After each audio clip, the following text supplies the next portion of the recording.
Greetings. R. Frederick Riddle with another Christian News and Views. This is episode 212, and this is Tuesday. And we're going to be looking at an article here that I want you to see. Let's see. Right there. That's a much better picture than last February. And it's entitled, the article is entitled Face to Face, and it's by the Associated Press. You know my opinion there, but actually this is one of their better pieces, and so I congratulate them on that. So let's get into this. I want to read some excerpts from it. So it starts out with a subheadline saying Trump says he has begun arrangements for meeting between Putin and Zelensky. And so we're going to get into this here. Here's Trump speaking here. We'll start out here. President Donald Trump says he has begun arrangements for a face-to-face meeting between Vladimir Putin and Volodymyr Zelensky to discuss a pathway to end Russia's invasion of Ukraine. And a little bit later, he says this: I called President Putin and began the arrangements for a meeting at a location to be determined between President Putin and President Zelensky, Trump said in a social media post soon after lengthy talks with Zelensky and the European leaders ended. After that meeting takes place, we will have a trilat, which would be the two presidents plus myself. Again, this is a very good early step for a war that has been going on for almost 4 years. And now, trilat's a trilateral, the idea of the three leaders. Moving along here, President Zelensky had some comments to make. And said Zelensky told reporters following the White House meeting that if Russia does not demonstrate a will to meet, then we will ask the United States to ask accordingly. A little bit later, he says this: Zelensky previously had said he wanted Russia to agree to a ceasefire before any meeting between himself and Putin. But he said Monday that if the Ukrainians started setting conditions, the Russians would do the same. That's why I believe that we must meet without any conditions and think about what development there can be of this path to end a war, as Zelensky said. We're going to let the president go over. Oh, no, this is Trump talking now. We're going to let the president go over and talk to the president, and we'll see how that works out, Trump said. And let's go to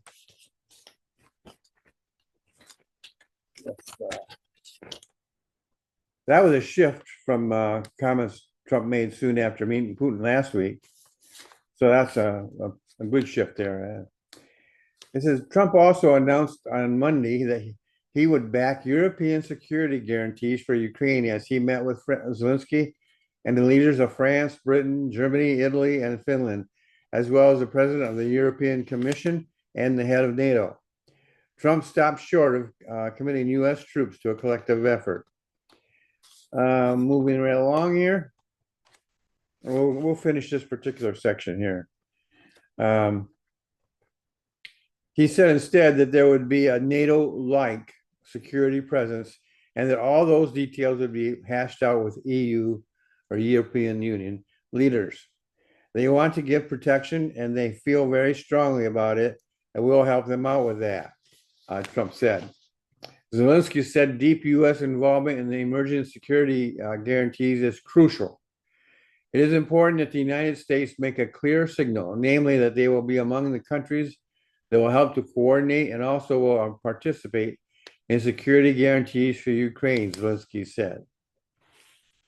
Let's see. That pretty much covers what I wanted to cover right there. So let's get to my opinion. So, oh no, this is a good article. So I give the Associated Press applause. From all our reports, it seems the meeting between President Trump, the Europeans, and Zelensky went well. Will it lead to peace? Real peace? That remains to be seen. But even a relative peace would be better than what we have now. Finally, don't get upset with me and hear me out. I applaud Russian President Putin for single-handedly changing President Trump's mind. Now, that may sound negative to you right now, but hear me out. I hope you caught the sarcasm. But I believe it is true. President Trump has now been face to face with Putin and looked into his eyes and seen his soul. Once Trump respected him and may even have had a little bit of trust in him based on previous business that he had, as a private citizen, had done, and also his first term when dealing with Putin. So he had some positive feelings about those. But now that he's met him face to face, I think that Trump has seen more than what Putin wanted him to see. I was thinking when I was preparing this, Putin's something of a gambler. And Trump, you could say the same thing about Trump. What they say about gamblers is that they have a tell.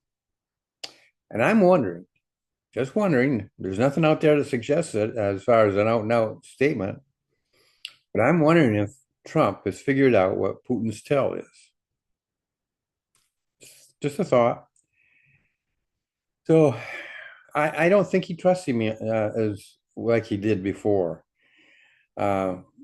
Putin's ignoble stance caused President Trump now to view him differently.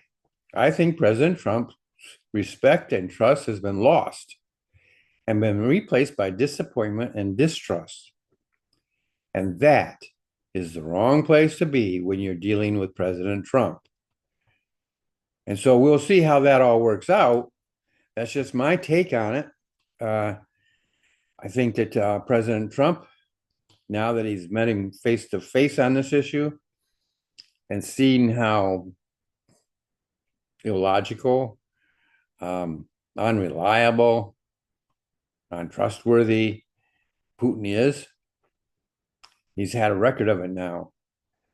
And Trump likes to know who his opponent is. And so anytime you give him information about yourself, he has a better way of knowing how to handle you. And I think, like I said, I'm wondering if Trump has figured out what Putin's tell is. And we never know that unless Trump himself tells us. But in any case, I think that this has been a good meeting. It sounds like Putin is willing to at least publicly say, "Yeah, we'll have a meeting." Whether he will actually do it or not, another story. But if he doesn't do it, if he refuses, finds a reason to not to do it, he's really cutting the bridge or really blowing up the bridge behind him. There's going to be no chance to recross it. And he knows, he should know anyhow, that any kind of military confrontation with the European Union itself, let alone the United States, but any kind of military response that he might have one time considered, he should know that's a no-go, not going to happen. Russia would suffer far greater than any other part of the world. The United States would suffer, and so would Europe to a degree, but they would make short use of their weapons. They'd take him and they'd take him out just like that.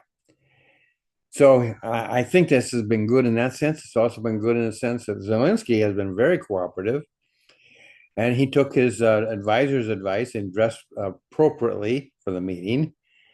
And I think it was good on Trump's part that he didn't have Vance there. He didn't have Rubio or anybody else there. Just he met with him one-on-one well, actually, it was the whole group there at a table, but he met with them. And so there was no sideshows or anything like that. It was strictly Trump and them talking things out, working things out. And I think they had a very good meeting. It sounds like it anyhow.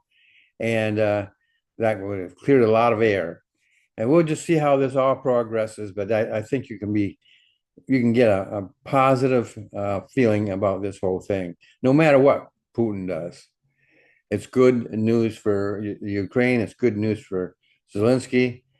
And I think it's good news for Europe and the United States for that matter as well. So hopefully you've enjoyed this. And I always try to inform you, encourage you, and give you inspiration. Hopefully this has thrown some things in the front of you they hadn't considered before. And so take it, chew on it, think about it, and come up with your own opinions.